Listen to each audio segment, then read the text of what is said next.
Olá, seja bem-vindo ao 4º Congresso Internacional de Tecnologia na Educação. Meu nome é Cibele Rodrigues, sou coordenadora do curso de Direito do Unisalesiano. Agradeço desde já a sua participação nesse evento de relevante à atualidade. O 4º Congresso Internacional da Tecnologia na Educação propõe reflexões necessárias e fundamentais para uma educação verdadeiramente empoderadora e para aquele que pretende estar em constante evolução. Hoje, estou aqui com o Dr. Luiz Fernando, professor do Unisalesiano comigo, e vamos receber a palestra do Dr. Diego Pereira Machado. Seja bem-vindo, professor. Olá, doutora. É um prazer estar aqui, né? Espero que esse encontro seja de grande valia para os nossos acadêmicos e ouvintes. Dr. Diego, a palavra está contigo.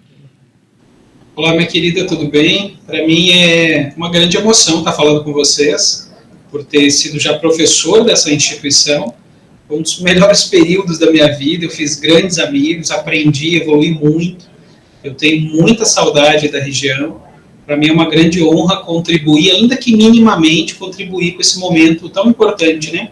E mesmo à distância, a gente vê que a Salesiano é uma instituição em sentido lato, literalmente, que cresce cada vez mais, né? Até pelo tema do congresso, até pela amplitude. Eu fico muito feliz de vocês me receberem, me darem mais essa oportunidade, e para mim é uma alegria muito grande. Eu vou tentar expor um pouquinho sobre o tema, de uma forma bem acessível.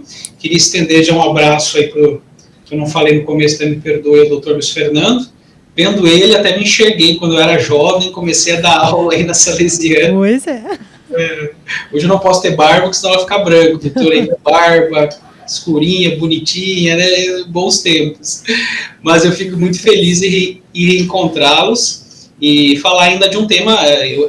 Eu ainda sou professor de Direito Internacional Público e Privado, né? Ainda ministro aula sobre isso. Mas hoje a minha área de concentração é de registros públicos, é de cartório. Quando eu ministrava aula aí na Salesiano, foi de Direito Internacional Público, Direito Internacional Privado, e foram, acho que até minhas primeiras e poucas aulas presenciais, com turma presencial, que é uma aula diferenciada, né? Eu, pessoalmente, tenho muita saudade dessa aula presencial, professor em sala de aula, que eu acho que até é algo que nós deveríamos nutrir mais no Brasil. Esse ambiente virtual é fundamental, é importante, mas a aula presencial, esse contato, essa troca, né, de gesticulação, de olhar, de conhecimento é muito importante. Sim. E foram aulas assim que eu tenho uma saudade imensa dos alunos e dos colegas. A gente vai falar hoje sobre os cartórios. Os cartórios no Brasil, infelizmente, ainda tem aquela imagem junto à sociedade e até mesmo junto às autoridades, uma imagem de lentidão, de carimbo, uma imagem de burocracia. Alguns até afirmam que só tem cartório do Brasil, isso é coisa brasileira, e eu vou tentar aqui falar, e vocês me interrompam por gentileza, é vício de professor, começa a falar, não para mais. Eu vou tentar expor algumas informações para tentar desmistificar essas lendas urbanas, né? Até na época que eu era professor aí na Salesiano, eu era procurador federal da Advocacia Geral da União, fui para a cidade em razão disso, e hoje eu estou numa área totalmente diferente, que é a área cartorária, que a gente chama de extrajudicial. Os cartórios hoje estão passando por uma revolução digital, em especial depois da pandemia. Com a pandemia teve a aprovação de um provimento no CNJ, que é o provimento número 100, que nós criamos um sistema conhecido como o e-notariado, né? O notariado, ou tabelião eletrônico. Com base nesse e-notariado, hoje você pode lavrar escrituras públicas. Claro que tem algumas regras de competência que nós precisamos respeitar. Eu, como tabelião aqui no interior de São Paulo, não posso lavrar qualquer escritura, mas a grande maioria é possível. Eu tenho que respeitar algumas questões de competência.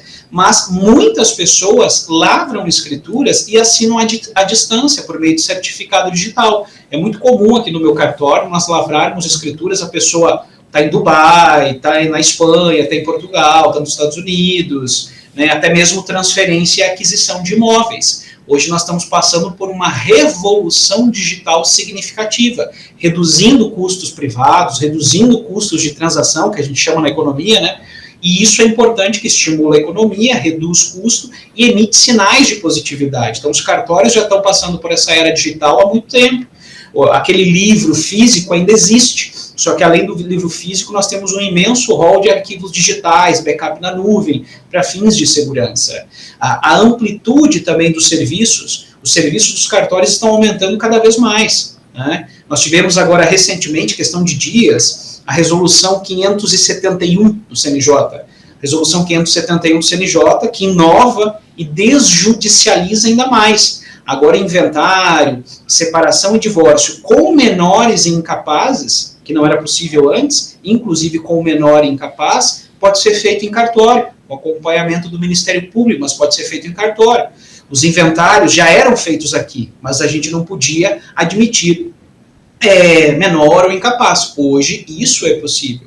Isso reduz tempo, reduz custo, agiliza trâmites, desjudicializa, desafoga o judiciário, deixando o judiciário centrado em situações mais complexas, mais morosas, e deixando essas situações consensuais, não litigiosas, sendo resolvidas no ambiente extrajudicial. Isso é um fenômeno mundial. Para muitos que falam, cartório é coisa brasileira. O nosso modelo de cartório, a gente chama no Brasil de cartório latino, modelo latino, que é um dos mais eficientes e um dos que dão mais segurança jurídica. É o mesmo modelo que nós temos em vários países europeus, alguns estados americanos.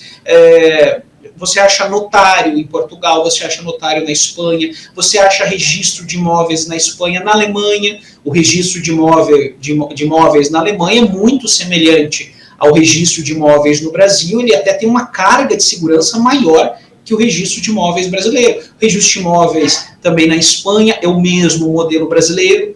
Então, essa roupagem, essa instituição cartorária, ela existe em vários países do mundo e estão se interconectando cada vez mais. Nós temos cartórios no Japão, nós temos reconhecimento de firma no Japão, nós temos aqui no Uruguai, no México, Brasil e vários outros países. Nós temos notários nos Estados Unidos. Claro que o modelo norte-americano é muito diferente do nosso, né?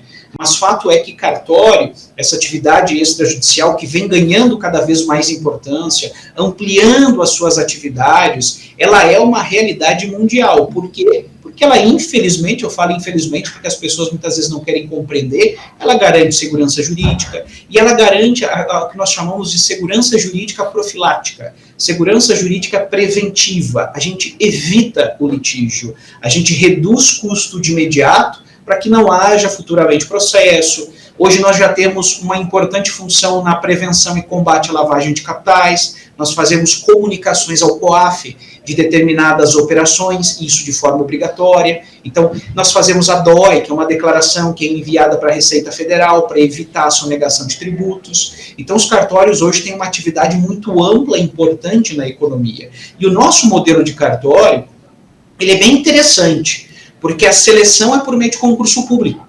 O artigo 236 da Constituição Federal entra mediante concurso público. Então não tem jeitinho, é sistema meritório, são os mais preparados, concurso público.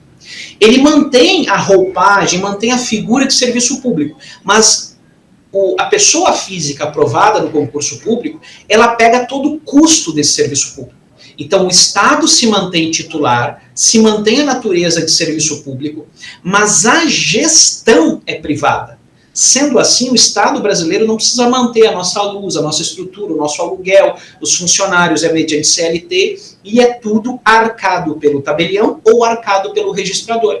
Então, a gente exerce uma atividade com cara de serviço público, que eu costumo brincar do balcão para fora, mas do balcão para dentro parece até uma empresa, porque a gente tem que conter gasto, a gente tem que pagar funcionário, e todo esse serviço público, onde nós arrecadamos muitos tributos, e repassamos para entes federais, estaduais e municipais, é repassado sem custo para o Estado. Então você tem uma redução de custo para o Estado, para o erário, em relação a tributos, você tem uma desjudicialização, desafogando processos do judiciário, você tem uma eficiência muito grande numa era digital, e com uma forte fiscalização do Ministério Público, da Corregedoria e da sociedade. Sendo assim, a minha opinião totalmente parcial, por ser tabelião, eu sou muito sincero nesse ponto, ela é parcial, mas eu estou me apegando a dados estatísticos, a nossa atividade hoje cumpre uma função muito importante para a sociedade, produzindo uma segurança jurídica preventiva, né,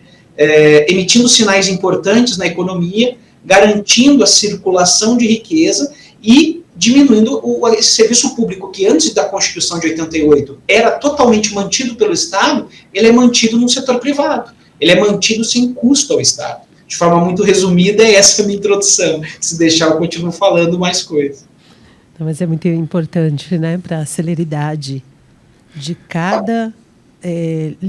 que nós não temos o litígio, né? Então, para cada situação, para um divórcio, principalmente, né, para um divórcio, e agora com essa questão do CNJ possibilitar a inserção, inclusive, né, do menor sob a fiscalização. Exatamente, e é uma forma de tirar essa burocracia, né, existente. Doutor, o senhor mencionou a respeito desse processo de digitalização, né, dessa crescente. Como que isso tem sido recebido pela sociedade? Essa possibilidade de digitalização tem se tornado acessível às pessoas? Há essa procura de uma forma facilitada? Como que é?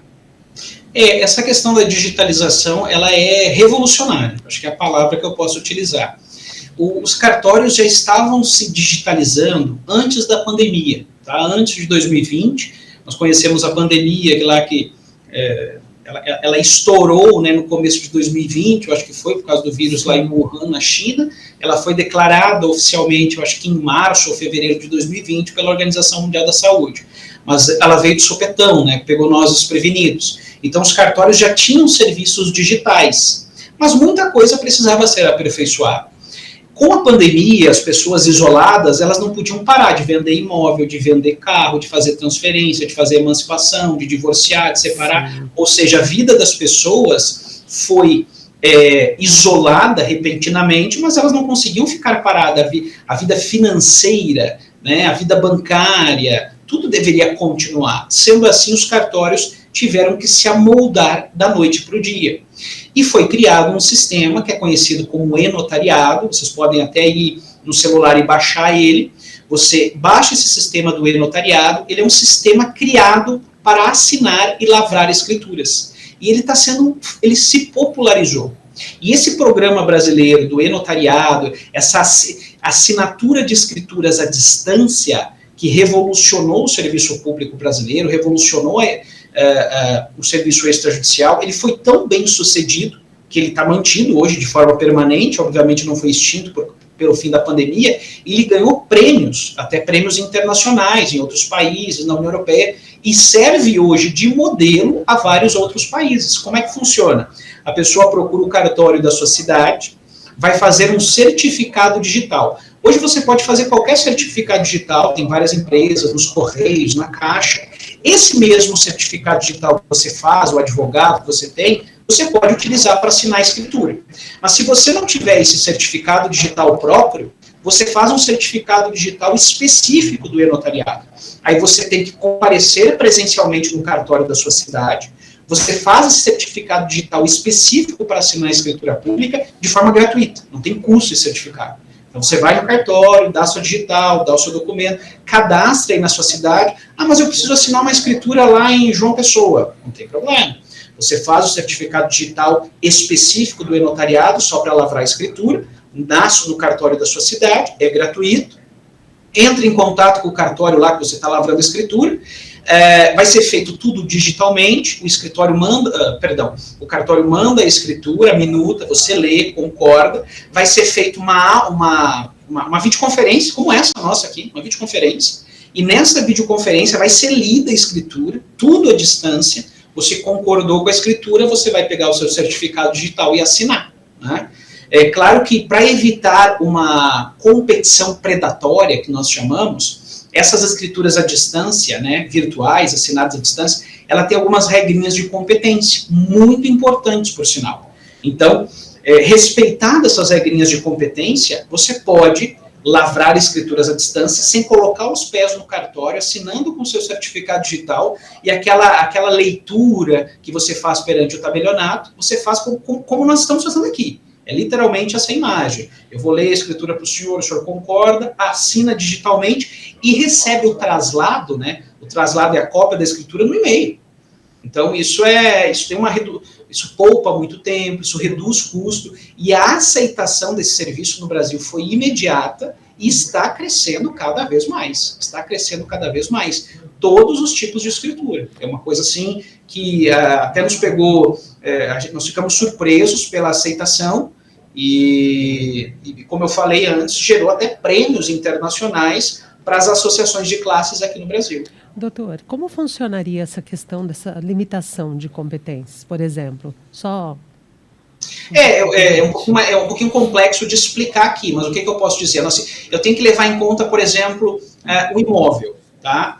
Eu estou no interior de São Paulo. E uma regra: imóveis no estado de São Paulo, qualquer cartório do estado de São Paulo pode fazer. Perfeito. Então, eu já tenho uma regra de competência, localização do imóvel. Para evitar competência predatória, para evitar fraudes, então não é totalmente livre.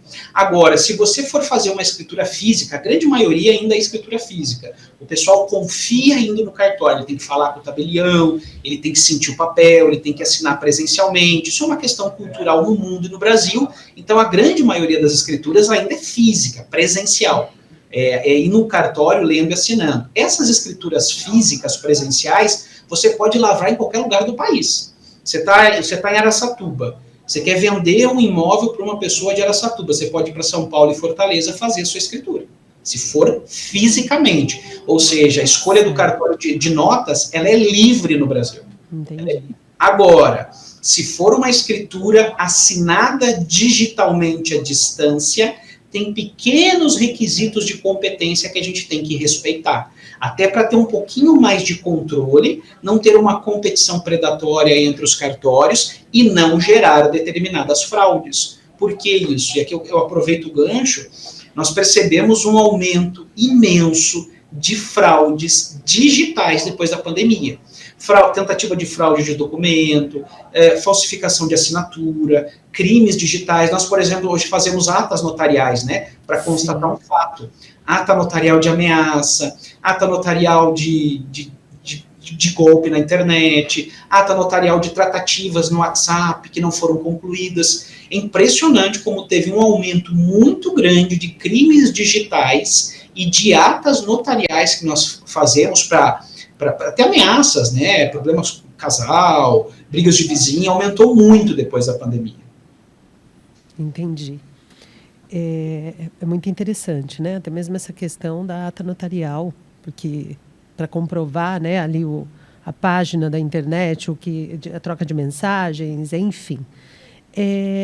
O doutor falou sobre escritura pública, né, nesse notariado, que facilitou muito, com certeza. A questão de procuração pública, por exemplo, de um cliente que mora no Japão, né? Aí, quando não envolve imóvel, a gente tem que ver o domicílio da pessoa. Uma ata notarial, no caso da procuração, o caso de ata notarial, eu posso fazer uma ata notarial à distância se o fato aconteceu aqui na cidade do cartório. Então, as escrituras digitais, eletrônicas, como queiram chamar, elas têm o mesmo valor jurídico, são lavradas do mesmo jeito que uma escritura física. A questão é que a física, presencial, você lavra em qualquer lugar. A digital, você tem que cumprir alguns requisitos de competência. Dependendo da escritura, eu tenho que ver o domicílio do solicitante, uma ata notarial lavrada aqui digitalmente. Eu tenho que ver se o solicitante da ata domicilia aqui ou se o fato que vai constar na ata ocorreu no meu município. Se o fato não ocorreu aqui, se o solicitante não está domiciliado aqui, eu aqui na minha cidade não posso lavrar essa ata notarial. Aí ele vai ter que buscar o cartório de onde ocorreu o fato ou do seu domicílio, do domicílio do solicitante. A mesma coisa a escritura pública. Nós fazemos também até um número grande até de escrituras públicas à distância. Embora a grande maioria envolva imóveis, inventários, né? A grande maioria envolve esse tipo de ato. Doutor, o senhor falou agora há pouco a respeito de fraudes que têm acontecido, né? E nós sabemos que recentemente houve a aprovação aí da LGPD, da Lei Geral de Proteção de Dados, e quais seriam os mecanismos que os cartórios estão adotando para fazer a proteção dessas informações, das informações das pessoas, né? Quais medidas têm sido adotadas? A Lei Geral de Proteção de Dados, ela trouxe uma gama imensa de obrigações, né? De acordo com a Lei Geral de Proteção de Dados, os cartórios no Brasil, eles são equiparados à pessoa jurídica e direito público. Então, as obrigações que incidem sobre as empresas, nós não somos empresa, né? O cartório não é empresa, tem que ficar bem claro. No Brasil tem pessoas que acham, mas eu consigo comprar o cartório, fulano herdou o cartório de alguém, não recebe mediante herança, não tem como comprar, é só mediante concurso público. Então, as obrigações da Lei Geral de Proteção de Dados em relação às empresas privadas são obrigações pesadas. Os cartórios foram equiparados às pessoas jurídicas de direito público.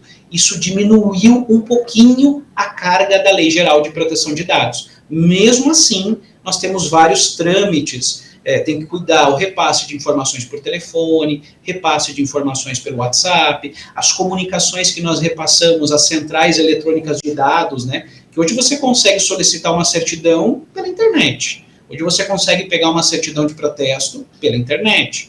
Então, todas essas informações que nós repassamos, determinados dados precisam da famosa anonimação, né? Uma palavra difícil de falar, nós temos que anonimizar aquela informação para não constar quem é o titular, mas como nós somos equiparados a pessoas jurídicas de direito público, prestadores de um serviço público, e o nosso serviço é registral público, ao nosso lado está a publicidade notarial e registral. Então, o nosso ato fim, uma matrícula no registro de imóveis, uma escritura aqui no cartório, é de total publicidade. Então, a Lei Geral de Proteção de Dados, ela não conseguiu e ela não pode restringir os atos principais, os atos que é de acesso público. Isso aqui é cartório no Brasil, é com base na publicidade notarial, que é um serviço de notas, ou na publicidade registral. Então, se você quiser vir aqui no cartório pedir uma escritura pública de fulano de tal, nós temos a obrigação de fornecer a certidão dessa escritura.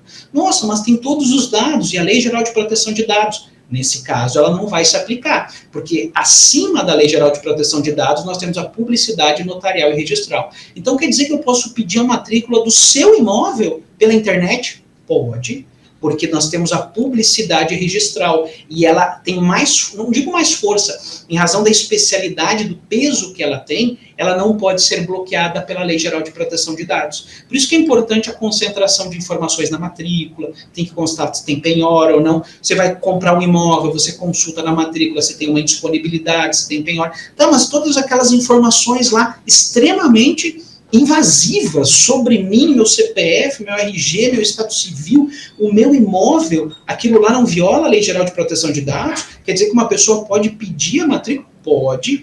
Pode, porque é um serviço público, é publicidade notarial e registral, e essa publicidade tem que ser garantida, para a gente garantir segurança jurídica e dar acesso às pessoas informações extremamente relevantes. Por isso que a Lei Geral de Proteção de Dados, ela incide de forma um pouco mais restrita em relação aos cartórios, e ela incide muito na atividade meio, né?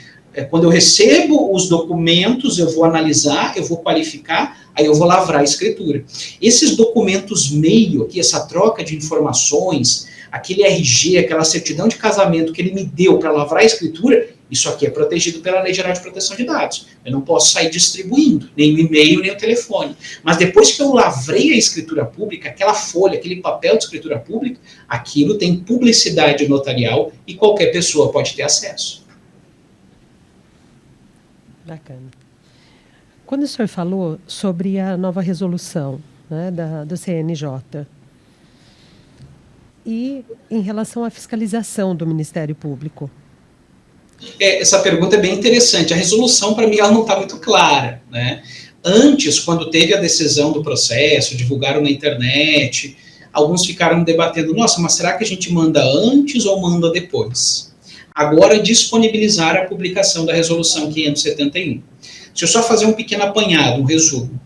Desde 2007, a Lei 11.441 de 2007, desde 2007, que é uma lei revolucionária no Brasil, é a lei da desjudicialização, tirou muitos processos do judiciário desde 2007. Inventário, separação, divórcio, dissolução de união estável, que eram processos demorados, mesmo que as partes estivessem de acordo, esses processos iam para o judiciário e demoravam alguns anos. Mesmo as partes de acordo, mesmo não tendo bens, antes de 2007, tudo isso ia para o judiciário, né? De 2007 para cá, nós temos a Lei 11.441 de 2007, nós temos a Resolução 35 do CNJ, aí foi possível inventário, divórcio e separação em cartório, desde que tenha a presença do advogado. A presença do advogado é fundamental, sob pena de nulidade. Então, as partes querem divorciar, querem separar, querem restabelecer uma separação ou um inventário extrajudicial, elas se deslocam no cartório de notas, qualquer cartório de notas do Brasil, de sua confiança, salvo as escrituras digitais, que tem alguns detalhes, vai até o cartório com o advogado, fornece as informações, fornece os documentos, vai ser lavrada a escritura pública com a presença e assinatura do tabelião, das partes e do advogado. Esse título, essa escritura, ela tem uma potencialidade muito grande, porque o que tiver naquela escritura você registra no registro de imóveis, você leva para a junta comercial caso envolva uma empresa, você leva para o registro civil de pessoas naturais para registrar uma separação, um divórcio, você consegue sacar valores nos bancos, FGTS, o que tiver que sacar. Então, é um título com uma grande potencialidade, resolve muitas coisas em poucos meses. Se for um inventário menos complexo, em poucos dias, né? E nós estávamos já há alguns anos solicitando inventário, separação e divórcio com menor e incapaz. Só que o Código de Processo Civil, no artigo 610 e seguintes, ele veda isso. Ele é bem claro, para fazer o inventário, separação e divórcio, você pode ir em cartório, desde que todos sejam maiores e capazes, estejam de acordo e tenham advogado. Ponto. Nunca foi autorizado na legislação brasileira com menor ou incapaz. As pessoas estavam conseguindo mandado de segurança, alguns estados estavam autorizando, mas já era um pleito antigo. Aí o IBDFAN, né, o IBDFAN fez uma solicitação junto ao CNJ em Brasília para fazer essa para autorizar a lavratura desses inventários, mesmo com menor e mesmo com incapaz. O processo tramitou, foi discutido no CNJ, o IBDFAN, como de costume, fez um excelente trabalho, né? E o CNJ decidiu no procedimento e aprovou uma resolução, que é a Resolução 571 de 2024, de poucos dias atrás. E ele permite divórcio, separação e inventário, mesmo que tenha uma pessoa menor ou, se for maior, incapaz. Mantiveram-se todos os outros requisitos, todos os outros. Advogado, consenso, acordo, tudo certinho. Mas, se tiver menor ou incapaz, é possível. Havendo menor ou incapaz, nós temos que comunicar ao Ministério Público, nós vamos mandar para o Ministério Público essa escritura pública, essa minuta de escritura pública, para o Ministério Público aprovar. O Ministério Público aprovando, vai emitir um parecer. Emitindo esse parecer, sendo favorável à escritura, a gente vai mencionar na escritura que está aprovado pelo Ministério Público, vai lavrar a escritura e vai concluir a escritura pública. Mas tem que ter essa aprovação do Ministério Público quando envolver menor ou incapaz. Se o Ministério Público discordar, tudo isso vai ser encaminhado para o Judiciário, aí vai ter que virar um processo judicial. Então, o próprio cartório, que já vai enviar para o Ministério Público, caso o Ministério Público não concorde, retorna para o cartório. O que nós estamos percebendo é que o Ministério Público não está preparado ainda. Eu acho que eles vão desenvolver, vão ter uma portaria, alguma norma interna, regulando esse trâmite. Talvez tenha algum sistema para envio digital desses casos ao Ministério porque essa era a minha preocupação, justamente, né? Até a questão de prazo, ou forma de envio, né? Ou se vai pelo ESAG, ou como faria? A resolução fala que é possível, que tem que ter manifestação do Ministério Público e a gente tem que mandar para o MP. Ponto. Sim, ela não especifica o trâmite, o prazo, isso aí vai ficar a cargo do Ministério Público. Mas eu acho que é uma situação que vai se consolidar com o tempo, vai ficar ágil com o tempo, e eu acredito que as instituições do Ministério Público de cada estado vão emitir alguma portaria, fixando algum procedimento, encaminhamento disso digitalmente, até mesmo fixando um prazo de manifestação do Ministério Público. Tem que ser rápido, né? Aqui no cartório a coisa é muito rápida, ela é extrajudicial, ela tem que ser rápida. Você não tem como ficar alguns meses aguardando o parecer do Ministério Público. Aí o processo extrajudicial fica parecido com o judicial. É isso que a gente não pode ter, né? Eu, pessoalmente, humildemente falando, eu sou contrário a essa prévia manifestação do Ministério Público. Se é para desjudicializar, extrajudicializar, tem que tirar tudo de lá. Faz a escritura, deixa pronto, comunica depois para o Ministério Público. Se ele achar que tem alguma lesão ao menor, ao incapaz, ele tome as medidas. Mas, foi o entendimento do CNJ, é óbvio que nós vamos respeitar. A gente manda para o Ministério Público, ele se manifesta, com o parecer favorável dele, a gente lavra a escritura. Mas eu acho que poderia ter deixado com base na fé pública notarial do tabelião. Nós já temos uma responsabilidade muito grande. A própria resolução determina que a cota, né, a cota hereditária, a fração do menor, não pode ser diminuída. Ele não pode ter lesão, entende? Então, se ele tem direito a 25% daquele inventário, daquela partilha, isso tem que ser respeitado. Depois nós comunicaríamos o Ministério Público para fazer essa fiscalização custos legis. Talvez ficou essa relativização, até mesmo nas questões de divórcio, quando há fixação de guarda e alimentos, né? Talvez, não sei, eram as discussões. Não, mas né, foi muito boa a tua pontuação, até desculpa te atrapalhar, te interromper, perdão. Imagina. Quando envolver divórcio e separação, eles mantiveram, isso é para inventário, eles mantiveram, se for divórcio e separação, envolver menor e incapaz, essas questões de guarda, fixação de alimentos, não, isso aí vai ter que ser resolvido previamente no judiciário. Entendi. Entendeu? O inventário extrajudicial com menor ou incapaz, prévia manifestação do Ministério Público.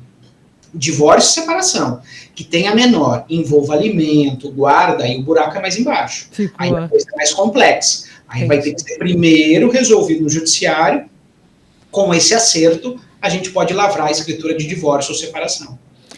Doutor, queria saber um pouquinho da sua visão a respeito dessa mudança, né? Além da celeridade como justificativa, como fundamentação para que houvesse essa mudança, quais são as outras razões para tirar do judiciário e fazer isso de forma extrajudicial? Eu acho que tem N razões. A celeridade é a primeira. Só que no Brasil tu não pode ter tudo rápido a qualquer custo. Desculpa, agora você come a garganta. Perdão. Nós não podemos ter as coisas muito rápidas a qualquer custo. A gente tem que garantir segurança. A gente precisa de um advogado, a gente precisa do juiz em determinados pontos, a gente precisa do cartório. Eles extrajudicializaram para tornar mais ágil e trouxeram para o cartório por causa da fé pública notarial e registral que decorre do concurso público e é expressão de soberania do Estado. Então, eles visaram a celeridade, visaram a segurança jurídica, visaram garantir com fé pública notarial e registral aquele trâmite. Infelizmente, é uma fé pública. Eu falo infelizmente que as pessoas às vezes acham que eu estou sendo corporativista, mas a gente tem a fé pública notarial e registral, que é um sinal, é um estímulo para a economia adotada no mundo inteiro, né? Se você pegar, por exemplo, reconhecimento de firma e autenticação, né, que as pessoas ficam bravas. Mais de 90% do reconhecimento de firma e autenticação que nós fazemos em cartório são facultativos, não são impostos por lei. A pessoa quer dar segurança para aquele documento. Eu estou alugando, eu estou fazendo um instrumento particular, eu quero ter certeza que quem assinou foi o José da Silva. Então as pessoas buscam o cartório para dar essa roupagem, essa segurança, essa fé pública notarial e registral. Então, além da celeridade, da fé pública, a redução de custos é muito importante. A gente sabe que o Estado brasileiro, qualquer Estado hoje no mundo, tem muitos serviços. Os tributos são limitados. Quem é estudante da análise econômica do direito, né, direito e economia, hoje a escassez, a eficiência são conceitos que estão entrando no mundo do direito. A gente não se preocupava com isso antes. Com a pandemia, com aquela loucura, falta de recurso, a questão de vacina, hoje escassez e eficiência são conceitos econômicos que estão entrando no direito. Por quê? Porque a gente está percebendo que o mundo é limitado em recursos. o Estado não pode tudo, aquela ideia de Estado que ele dá conta de tudo, ele consegue resolver tudo, a gente sabe que não é realidade. Então, que a gente conseguir reduzir do Estado, tirar de custo do Estado, e ainda mantém essa fé pública, é fundamental. Então, essa desjudicialização ou extrajudicialização, para alguns são conceitos diferentes, ela é fundamental para reduzir custos. O Estado reduz custos, sobra mais recurso e aplica aquele recurso no serviço mais necessário. Excelente, né? Excelente. Deixar o doutor falar um pouquinho mais, porque nós ficamos só na intervenção, mas pode pontuar. O tema ele é bastante empolgante. A gente percebe hoje uma ampliação horizontal das atividades e uma ampliação vertical em profundidade. Hoje um processo ele vai para o judiciário não é porque ele é complexo, é porque ele tem litígio, é porque ele tem desentendimento. Tendo litígio, gerando a lide, né, quem estudou processo civil, aí, famoso Carnelucci, quem leu Dinamarco e o professor Teodoro e muitos outros, eu posso começar a citar que vão ver que eu tenho 89 anos de idade, mas quem estudou esses clássicos sabe que o processo ele é com base na lide. Ele tem que ter aquele litígio, aquele desentendimento. Não tendo esse litígio, tendo consensualidade, você pode resolver em outras esferas. Algumas atividades você vai resolver com arbitragem, outras atividades você resolve diretamente com seus advogados. E hoje nós estamos vendo a ampliação dessas atividades para atividade cartorária extrajudicial, que é uma tendência mundial. Nós temos contatos, hoje tem união de notários e registradores do mundo inteiro.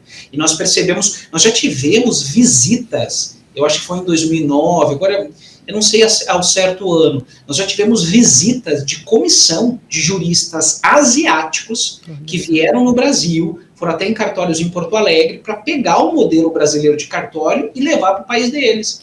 E a gente vê que tem até uma desvalorização interna aqui, um desconhecimento. Sim. Com todo respeito, às vezes a gente vê umas manifestações de ministros do STF e até de alguns legisladores que desconhecem algumas instituições brasileiras, desvalorizam a Justiça do Trabalho, desvaloriza a Detran, desvaloriza cartório. É claro que a gente tem que ter eficiência, redução de custos, combater a burocracia, mas algumas instituições, elas são fundamentais. A advocacia é fundamental. Então, as pessoas, às vezes, acabam banalizando algumas informações, né? Tentam escapar de determinados custos e, futuramente, pagam o preço. A gente costuma fazer uma analogia à segurança no Brasil. Você tem a sua casa, né? Infelizmente, nós temos uma péssima segurança pública no Brasil. Você tem a sua casa. Aí, você quer se sentir seguro na sua casa, você coloca câmera, você coloca arame farpado, você tem um cachorro, coloca uma placa, ou seja, você tem a sua casa, você não tem segurança, o Estado não deu conta, você começa a colocar empecilhos, gastar um pouco mais. Isso é muito parecido com um cartório. Você quer comprar um imóvel da noite para o dia, não quer ter gasto, não quer pagar imposto, mas você tem que passar por essas barreiras para você ter segurança. Então a gente faz muito essa analogia para os cartórios. Você tem ali o seu bem, o seu negócio jurídico, você quer segurança para ele, você vai ter que, infelizmente, ter alguns custos e blindar o teu negócio, blindar a tua transação, para você não ter problema no futuro, né? Tem alguns custos, algumas barreiras que a gente vai ter que passar. Eu sei que as pessoas querem resolver para ontem, quero vender logo meu carro, quero vender logo meu imóvel, quero vender de qualquer jeito, o negócio é bom, mas a gente tem que analisar a matrícula, a gente tem que analisar o vendedor, a gente tem que analisar se não tem uma penhora, uma ordem de indisponibilidade, para dar segurança às pessoas e as pessoas terem sossego no futuro. Comprar uma casa, investir em imóvel não é qualquer coisa, ainda mais com a valorização imobiliária que nós tivemos no Brasil no último ano. Então os cartórios, eles servem como isso. Você vai passando barreiras, você vai fazendo filtros, você vai limpando a transação. Opa, aqui eu tenho segurança, eu posso pagar aquele dinheirinho que eu economizei a vida inteira para comprar minha casa. Eu vou ter que fazer uma escritura porque a gente analisa se não tem disponibilidade, se aquela pessoa pode vender, né? O Brasil ainda tem um pouco de política do contrato de gaveta, né? Aqueles contratos particulares. Isso abarrota o judiciário. Isso é um problema imenso que nós temos no Brasil. Tem alguns estados que eles fazem transações, não é um problema no estado de São Paulo, mas fazem transações milionárias de contrato particular, de fazendas. Alguns são de boca, verbalmente, e aquilo não tem valor jurídico nenhum. e passa 5, 7, 10, 12 anos, vem uma ação de reivindicação. E a pessoa diz, nossa, mas eu vendi, eu assinei, eu mandei um e-mail. Então, infelizmente, a gente tem essas questões que a gente tem que enfrentar. A gente tem que passar por determinadas barreiras. Ah, mas eu quero ir no judiciário, pega como exemplo a advocacia. Eu quero ir no judiciário, eu quero rapidez, o juiz tem que me dar uma sentença rápida. Para que advogado? O advogado que vai fazer o filtro do teu processo. O advogado que vai entrar com um pedido correto. O advogado que vai despachar e incomodar o juiz. Então, tem alguns custos intermediários que são fundamentais para que a economia funcione perfeitamente. Né? Eu queria chegar em casa, deixar minha casa aberta, não ter problema de segurança pública. Mas a gente sabe hoje que a sociedade é violenta. Então, a gente precisa de uma câmera, precisa de um cachorro, precisa de um... A gente precisa, infelizmente, pagar por esses filtros, pagar por esses custos para ter o que a gente quer. Então, a gente faz muito a analogia dos cartórios quando a gente pensa nessas mensalidades, nessas coisas que a gente paga para ter um pouco mais de segurança. E de fato, né? Inclusive, para essa questão, né, de segurança, de contratos, de gaveta, de negociações informais, né? A utilização da ata notarial, doutora, aí, né, na tua região, aí no cartório, que o doutor é responsável, ela tem sido muito utilizada? Como tem sido, ou não? Ou como tem sido esse acesso a essa ata notarial? Porque alguns juízes já estão pedindo, né, em conversas de WhatsApp, por exemplo. Mas... a gente está tendo muita procura pela ata notarial para todos os fins, principalmente depois do novo Código de Processo Civil.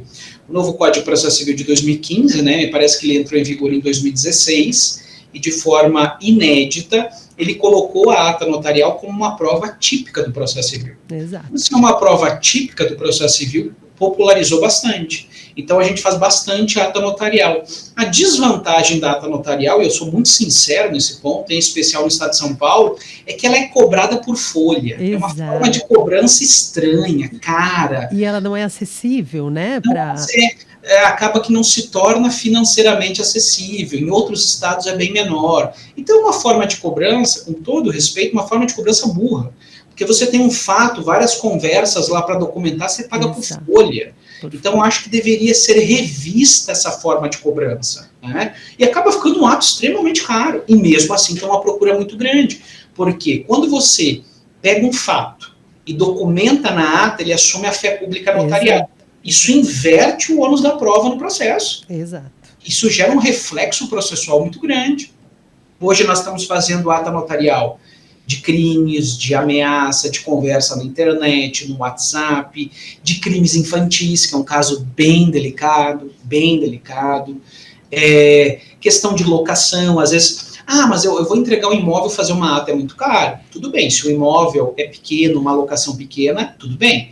Mas se você tem um prédio, um barracão, e você quer documentar, às vezes, os danos que o locatário gerou naquele imóvel, que vai gerar uma ação de ressarcimento imensa. Aí uma ata notarial é interessante. Então, uma ata notarial para documentar os danos que foram feitos no imóvel, você vai entregar um imóvel, muito de conversa na internet. As atas notariais hoje são basicamente proposta de emprego. Teve um caso, que é óbvio que eu não posso expor as partes por causa da Lei Geral de Proteção de Dados, mas teve um caso de uma pessoa que veio de longe, de outro estado, para assumir um emprego aqui. Teve a oferta, teve a conversa, chegou na cidade e a empresa estava fechada. Tá. Né? Então, isso gerou um dano muito grande, a pessoa vai pleitear isso judicialmente.